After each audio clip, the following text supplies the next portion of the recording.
हाँ 20,000 दिले भाई केकरा के टेंगर बाबा के। हाँ 20,000 दिले भाई केकरा के टेंगर बाबा के। टेंगर बाबा के हाँ। के हमनी एबे थी हमन वार्ड वार्ड हम केकरा नाम से चिंता देवी के। रउआ पत्नी के नाम हाँ। है का? अच्छा रउआ चिंता देवी के नाम से कितना पैसा मिलल बा? 3 बेर में पैसा हमरा मिलल बा। कितना 40,000 रुपया। 40,000 हजार उमे से केहू के कुछ दिलहु बनी? पहिले घूस देबू त बनवाएम ना त ना दे बनवाएम। अच्छा हाँ कहत लोग 2,000 रुपया दो घूस। घूस हाँ हम करे हमरा लगे पैसा नहीं खेगा। देखी इहे अच्छे लाल शर्मा जी के घर है। यहाँ के 20,000 कमीशन दिले बनी आ 2 ताला मकान यहाँ के बनावतनी। यहाँ के आवास पास हो गई बा, लेकिन यहाँ के कमीशन पूरा वीडियो में रउआ देख सकतन कि यहाँ के कहनी कि 20,000 हम दिले बनी आ 2 ताला मकान यहाँ के अपन बनावतनी। ऐसा लाभार्थी के नइखे मिलत जेकर मकान नइखे, जेकर जरूरत बा। लेकिन बलिया पंचायत में रउआ देखेम तब बहुत लाभार्थी ऐसा बाड़े जेकरा दुआर पर 4 चक्का गाड़ी बा, 2 ताला मकान बावे, सरकारी नौकरी बा। ओह लोग के एजा लाभ मिलता। काहे लाभ मिलता? तो खाली पैसा के खेल बा, कमीशन दी पैसा ली।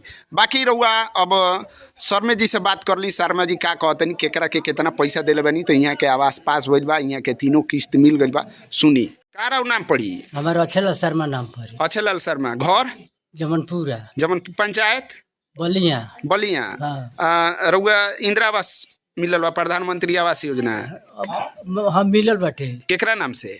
चिंता देवी के। रउआ पत्नी के नाम है हाँ। का? अच्छा रउआ चिंता देवी के नाम से कितना पैसा मिलल बा? 3 बेर में पैसा हमरा मिलल बा। कितना 40,000 रुपया। 40,000 हजार उमे से केहू के कुछ दिलहु बनी? हाँ 20,000 दिले भाई केकरा के टेंगर बाबा के। टेंगर बाबा के हाँ। के हमनी एबे थी हमन वार्ड हम उनकरा साथे आवरी केहू रहे? हाँ एक आदमी रहे वार्ड साहब की। हाँ एक आदमी रहे मोटे मोटे सामरे। अच्छा हाँ। अच्छा 20,000 ले हल्लो। को बार में ले हल्लो? 2 बार में। 2 बार में घर बना लेनी? हाँ। अच्छा अभी ढलाई नहीं के भाई। अच्छा तीनों आ गइल बा। हाँ। चलिए ठीक बा, पैसा दे देले बनी। हाँ। कितना दिन पैसा देला भाई? अरे जब आई रहे तबे देहनी हम। दे देनी। चलिए ठीक बा। अच्छा लाल जी 2 ताला मकान बनावत नहीं रहुआ? हाँ पहले के बन अभी तो छतो नहीं के भइले थी। अब होई तो 2 ताला मकान वाला लोग के पैसा मिलत का? हाँ 2 ताला। हाँ गरीब लोग के नहीं काय रउआ नहीं के मिल? कहां मिलल बा हमरा के कोई नहीं। हई राउर घर ह? देखिए यही जी एगो एक आदमी के एक आदमी विरोध करे वाला मिल गई। यहाँ के 2 ताला मकान होदे देखी रउआ बावे तो यहाँ के मिल गई बा। 20,000 रुपया यहाँ के दे दिले बनी। तो 20,000 दिले बनी नु? हाँ केकरा के दिले बनी? है ना टेंगर बाबा के।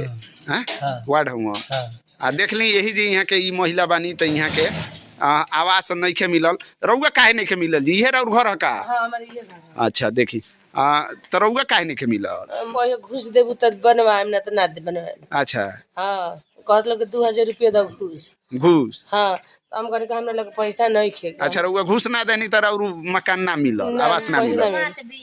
हमरा 2 गो लड़की बच्चा में कोई नहीं।